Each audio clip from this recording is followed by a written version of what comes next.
నీ సరుకు రేపు పొద్దున కల్లా చేరిపోద్ది.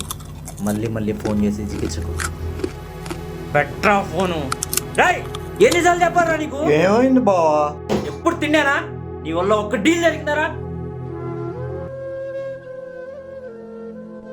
ఎప్పుడు నా తిండి గురించి తిడతాడు. ఈరోజు ఏమైనా సరే గట్టి డీల్ తీసుకొచ్చి నన్ను నేను ప్రూవ్ చేసుకోవాలి.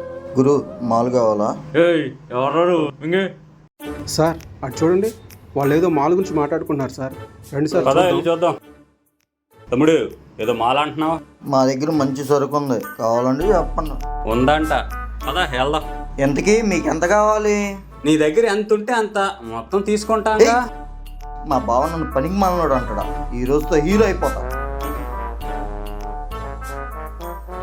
బా, ఎందుకురా అరుస్తావు? ఇన్ని రోజులు ఒక్క డీల్ కూడా తేలేదన్నావుగా, చూడు చాలా పెద్ద డీల్ తీసుకొచ్చా. డీలా? ఏందా డీలు? ఏంటి సరుకు కావాలని వెనకమాల దాక్కుంటారు, ఇటు రండి. ఆగరా. ఏంటి బా ఉషు ఉషు అంటావు? గబాలను వెళ్ళి సరుకు తీసుకురా. ఆగరా రే, నువ్వు ఆగరా స్వామి. మాల ఉందన్నారుగా, చూపించండి. సరుకు నచ్చితే తీసుకుంటాం. మాలేం లేదు సార్, మేమేదో వెల్డింగ్ షాప్ పెట్టుకున్నాం. ఛీ, బిజినెస్ లేదని నన్ను తిడతావు, తీసుకొస్తున్నావు మాల్ లేదని చెప్తావు.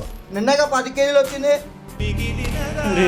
అది కాదురా, చెప్పేదిరా, అర్థం చేసుకోరా. సార్ మా బావ షాక్ లో ఉన్నాడు కానీ మీరు రండి. సార్ అదే సార్. సార్ మాల్ దొరికింది, మన టీంని పంపించండి. టీం అంటారేంటి? దొరికావురా, పద రారా. సార్ అక్కడ చిప్స్ ఉంటాయా? లేరా, పిచ్చి పిచ్చిగా ఉందా? సార్ వాడికి ఏది కావాలంటే అది పిచ్చేసాను సార్, లేకపోతే మిమ్మల్ని కూడా ఇచ్చేస్తాడు. పదరా స్టేషన్కి, నడు పద.